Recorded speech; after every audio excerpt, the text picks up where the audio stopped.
Section 4.5, dernière section du chapitre 4, on parle de calcul d'incertitude ici. Donc on va utiliser nos différentiels dans ce cas-ci pour les mettre en contexte avec des problèmes physiques. On définit quelles sont les incertitudes absolues et relatives et ensuite de ça, on se donne un exemple pour voir où est-ce que ça va se placer dans notre contexte actuel. Donc, incertitude absolue, qu'est-ce que c'est? Vous avez sûrement déjà entendu parler de ça dans vos cours de physique. Une incertitude absolue, ce sera une erreur qui résulte de l'utilisation d'un instrument de mesure. Un instrument de mesure a une certaine précision et cette précision-là va engendrer une incertitude absolue pour notre instrument. Il y a d'autres facteurs aussi qui influencent cette incertitude-là.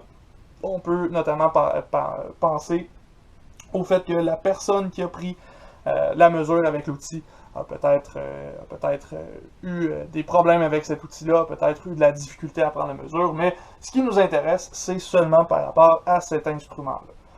À ce moment-là, cette incertitude-là, on va la noter delta x ou dx. On a vu que c'était équivalent dans le cours de calcul différentiel, et on va écrire notre valeur x plus ou moins son incertitude absolue pour indiquer que cette incertitude-là, c'est l'erreur qu'on commet avec notre instrument de mesure. Ensuite de ça, on définit l'incertitude relative, très semblable à notre incertitude absolue, la différence qu'on va relativiser sur la grosseur de la mesure qu'on a prise, et on voit que ça ressemble beaucoup à la variation relative à ce moment-ci. En réalité, l'incertitude relative, ce sera noté delta x sur x ou dx sur x, et ça représente en pourcentage l'importance de notre erreur sur la mesure qu'on a prise. Supposons que vous avez commis une erreur de 0,01 cm sur une mesure de 0,02 cm, c'est grave comme erreur. Mais si vous avez commis une erreur de 0,01 cm sur une mesure de 15 km, on s'entend pour dire que c'est pas très grave. On va s'en sauver, puis on va survivre à cette erreur-là. Donc, l'incertitude relative vient nous indiquer quelle est l'importance de l'erreur qu'on a commise. Plus l'incertitude relative est faible, mieux notre situation est. En réalité, si on a un pourcentage très faible, ça veut dire que notre erreur est très peu importante dans le contexte de notre problème. Maintenant que ça c'est dit, on va s'intéresser à l'effet de l'incertitude de x sur les variables qui dépendent de cette valeur-là. Donc en réalité, une incertitude sur x, c'est nécessairement quelque chose qui va entraîner une incertitude sur une fonction y qui est égale à f de x. Si y dépend de f de x, si y dépend de x et que x commet une erreur, bien nécessairement y aussi. Ça, c'est certain.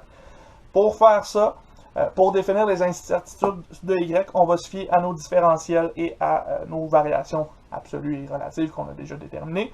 Donc, incertitude de y, ce sera environ égal à la différentielle de y, donc égal à la dérivée de notre fonction fois la différentielle de x. Et l'incertitude relative de y, ce sera le même principe, donc dy sur y, qui est égal à f' de x sur f de x, fois dérivée ou différentielle de x plutôt.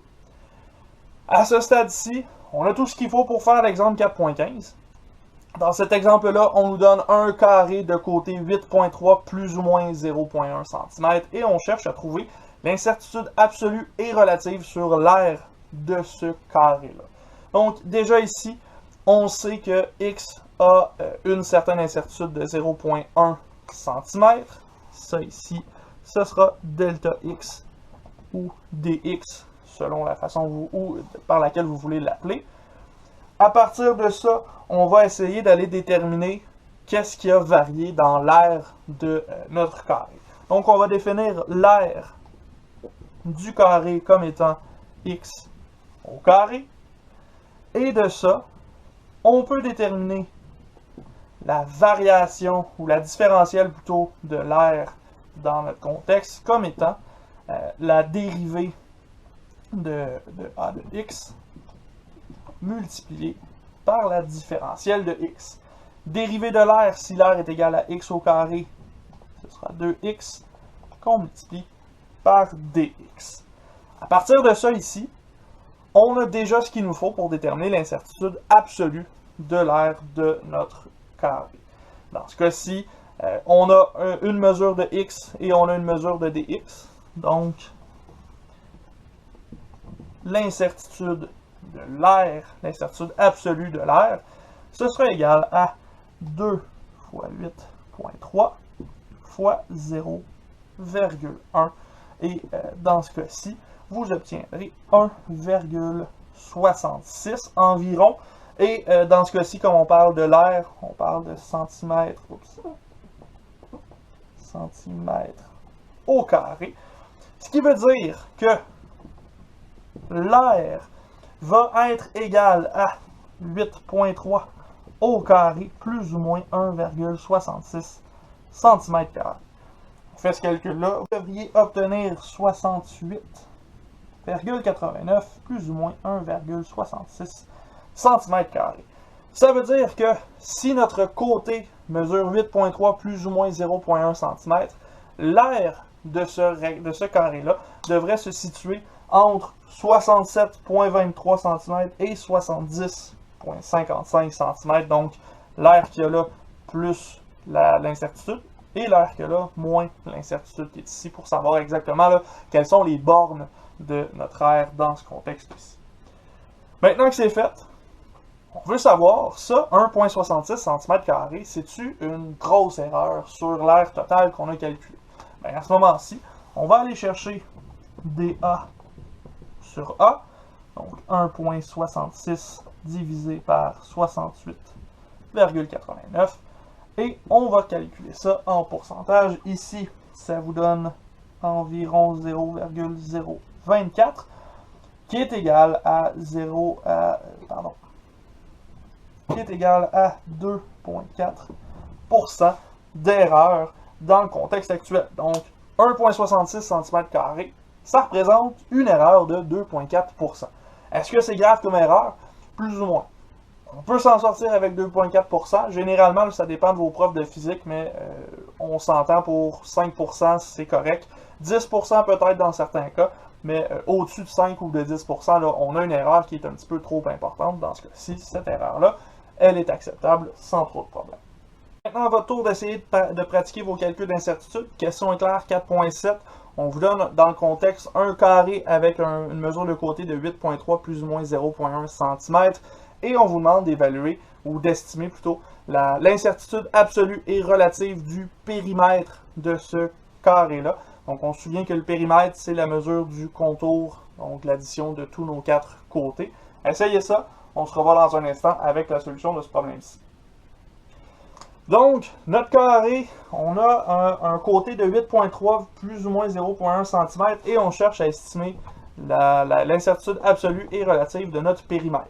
Pour commencer ici, je vais devoir déterminer qu'est-ce que notre périmètre vaut comme fonction mathématique. Dans ce cas-ci, un périmètre, c'est l'addition de tous les côtés. On a un carré, donc on va avoir 4 côtés à additionner. Ces côtés-là sont tous de la même longueur, donc le périmètre sera 4 fois x. À ce moment-ci, la dérivée de notre périmètre sera égale à 4.